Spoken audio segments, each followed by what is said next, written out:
با سال خدمت دوستان یه دونه چادر متحرک ساختم سقفی برای ماشین لحناک.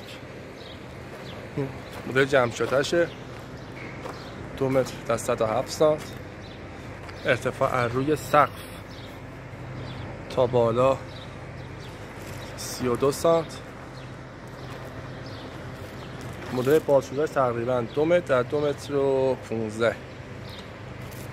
حالا برای باز کردنش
سقفش تقریبا 1 متر، راحت میشه نشست.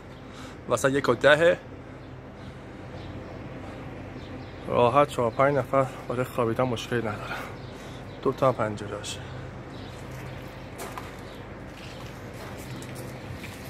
این اول کشیدن جمع شده است و باد که میخواد بیا بغلا جمع کنه.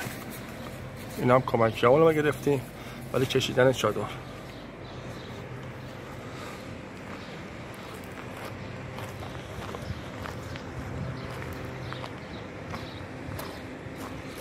فعلا تک پوشه، یه روش هم روش میشه 2 پوش.